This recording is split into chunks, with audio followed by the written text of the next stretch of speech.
Hey, what's going on everybody? Justin here, and in this video I just want to share a couple of books that I want to finish before the end of the year is up. September's been a little bit off for me as far as like reading and videos and that sort of thing goes, just because I had a recent job change at the end of August, so this month has been kind of just a little bit all over the place.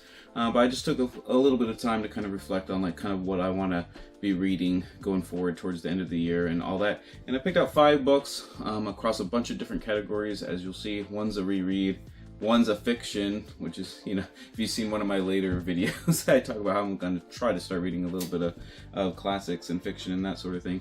And then I got a history book, a philosophy book, and a science book. And these kind of all reflect just kind of the major, I guess, like kind of events and things that I'm participating in or running and that kind of stuff. But yeah, let's just go ahead and get into it. So I'm going to start with the reread first.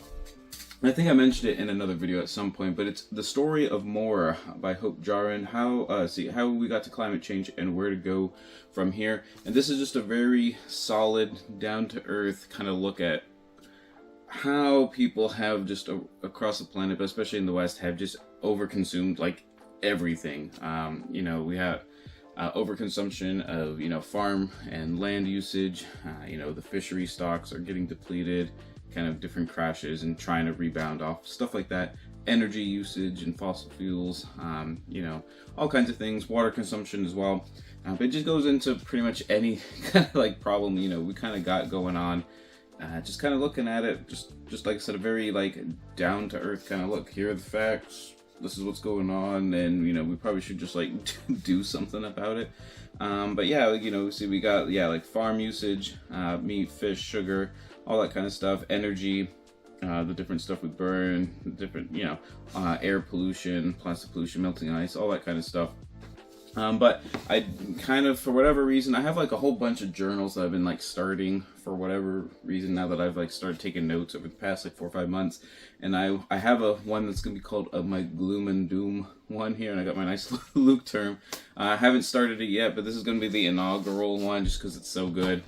Just for example, like at the end of I know there's like an appendix, yeah, the environmental catechism, or catechism, and it's just a whole bunch of just straight up facts of, you know, what's changed over the last like 50 years and that kind of stuff. You know, how much food do we waste, and you know, things like that. So like I said, I figured it'd be a good one for my gloom and doom book to get started with. Just like when I read some of my nature and science stuff, probably throw things in there just so when I argue, I don't argue with people all the time, but when I argue with people, I have like a resource that I've kind of like collated just for that purpose. If that makes any sense. Probably not always like the greatest idea, but anyways, I recently did do a video on how I plan on reading a few classics and trying to give it a go and see if I want to, you know, add classic works of literature into my rotation to go with my nonfiction reads. And the one that won when I asked people, you know, which one should I read first, the one that won was Master and Margarita by Mikhail Bulgakov. And I'll leave a link to that video if you want to see the other kind of contenders that I want to read as well. But I wanted to read, like I picked a bunch of different, you know, languages and countries and stuff to kind of get a taste of different stuff. And, you know, obviously the Russians, you know, classic Russian literature just pops up, obviously, you know, with Dostoevsky and Tolstoy, Pushkin and Gogol and all them. But I wanted to do like something a little bit different. I don't know if I wanted like a 1,000-page brick from the 19th century. So anyways, we got Master and Margarita, which is all about Stalinist Russia or the Soviet Union really, in the 1930s. And apparently, you know, the devil just shows up and it's like, wow, this is kind of, it's going to be a great time here, kind of with his little cadre of, I think there's a hitman, a talking black cat, a witch, all that kind of stuff. And I think he just like, I don't want to say pulls pranks, but he causes some chaos, I guess, in Stalinist Russia. But there's also another subplot of the master who is an author and his mistress named Margarita. I don't know too much about like the actual plot of the story. I've been trying, like, you know, with fiction, I've been trying to like not read the plot stuff, just kind of like the vibiness of them, I guess, if that makes any sense. But interestingly, like the author wrote this during the 30s in the, you know, the Soviet Union. Could not obviously publish such a work of satire of of the Soviets during that time. But I think he had, I forgot what the term is, it's not ersatz, but there's a term where they were handwriting a lot of like novels and publications and stuff, and different kind of like the literati and intellectuals and stuff would read each other's like handwritten works and everything. And one of those after his death sort of made its way to France, and that's how it got published, I think like 15 or 20 years later, after Bulgakov had died. But anyways, so we ended up with this version of Master Margarita, plus this cover is pretty sick. But yeah, just sounded kind of like a good time for a read as far as like, you know, Russian literature goes, if that makes any sense. So I figured I'd go with that, and like I said, that was the one that won out of the 5 that I had selected. So now moving on to the 3, I guess, main reading events that I'm kind of like participating in or running. So we got history with the Historathon reading event. Q4 starting up, which is all about the years 1820 to the current time. And I'm pleased to announce I've been officially promoted as a co-host for that, but I'll leave a link to all of these Discords down below as well.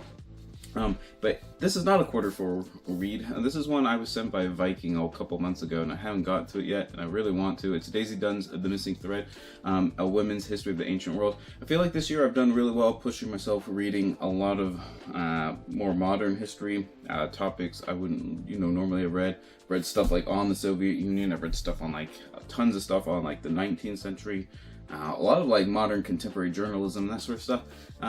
But because of that, I haven't really read as much of my kind of like my go-to bread and butter sort of stuff, which is particularly like ancient and classical like history. And I just feel like this will be a nice kind of big comfort read. You know, like I said, just because I haven't read one in quite a while, and I feel like I kind of deserve to read one. Not that I didn't want to read the other ones, but you know, it's always good to kind of go into your comfort zone and just relax. And I feel like this one is just going to do a really good job with that. It's really highly regarded. Daisy Dunn, I have read one of her other works, the one on the life of Pliny. Yes, Shadow of Vesuvius, the life of Pliny. I did read that one, and I enjoyed it as well. Alright, so next up we got a philosophy one. So I do run a philosophy Discord. It's been a little jumbled, like I said, this month, especially just because I haven't done a whole lot. Like I said, my reading's been all over the place. And by all over the place, I mean like, you know, about a quarter of what it normally is. But one book I did want to read this year, and I picked this out a long time ago, is The History of Philosophy by A.C. Grayling. This is, I think, basically the gold standard if you just want a nice overview survey of the history of philosophy. Obviously there's a big emphasis on Western philosophy, but he does include pretty big sections on Eastern philosophy as well, which is really nice because I literally know nothing about that sort of thing, because they always get either relegated to complete obscurity or just totally ignored in a lot of Western works on, like, you know, histories and surveys of philosophy. But like I said, he's pretty well regarded. Everyone that I've seen like review this book has really enjoyed it, and he does a really great job of doing the history and the kind of like really getting into the philosophical concept, because he is like a philosopher as well, where sometimes like the historians of philosophy don't always work in the realm of philosophy, if that makes any sense. So they don't always go like kind of like in depth or really portray like some of the viewpoints like super accurately, I suppose. But yeah, like I said, this one's just really well done from what I understand. And you know, if I'm doing a philosophy Discord, I feel like I should like at least have a good context of what's going on throughout pretty much all the different like time periods there. And then the most recent one is a science book here, and this is one I've been wanting to read for quite a while. It's Carl Sagan's The Demon Haunted World, Science as a Candle in the Dark. Now I am running a science reading challenge. It started this month in September and is running through the rest of the year. Each month it kind of focuses on like a different like kind of branch of science or topic of science or something. But really the goal is just each month to read one work of science, nonfiction of any way, shape, or form, and mostly it's just kind of to combat like the whole like scientific illiteracy and the pride a lot of people are somehow taking into like just not believing in science and not trusting like any science at all. And this is one that I've had for a while, and it's really one I should have read before starting it, because this is all about, you know, combating superstition. I've seen, I'm sure a lot of you probably have as well, seen different passages from Demon Haunted World, like on social media, that are trending. And even though it was written in like the mid-90s, it's just so apt for our current day and age, where like, you know, there's, you know, fake news, fake science, can't trust anything, you know, scientists and like researchers and stuff are kind of disparaged all the time, not trusted. And this is sort of like, you know, this is why, like, you know, first, like, developed countries and like democracies and everything need science and need scientifically literate people to like really like uphold it. So here's just like a passage from the back of the dust jacket I think is really good as well. So, we've arranged a global civilization in which most crucial elements profoundly depend on science and technology. We have also arranged things that almost no one understands science and technology. This is a prescription for disaster. We might get away with it for a while, but sooner or later, this combustible mixture of ignorance and power is going to blow up in our faces. I worry that, especially as the millennium edges nearer, pseudoscience and superstition will seem year by year more tempting, the siren song of unreason more sonorous and attractive. Where have we heard it before? Whenever our ethnic or national prejudices are aroused in times of scarcity, during challenges to national self-esteem or nerve, when we agonize about our diminished cosmic place and purpose, or when fanaticism is bubbling up around us, then habits of thought familiar from ages past reach for the controls. The candle flame gutters, its little pool of light trembles, darkness gathers, the demons begin to stir. And like I said, it's just so prescient for like this contemporary time period. So there's a bunch of kind of philosophy of science, or kind of I guess like kind of just the intellectual mode of science that I want to read. So I got a little one of my knockoff Luke terms that I found that I haven't started yet either. I'm going to do is my philosophy of science journal.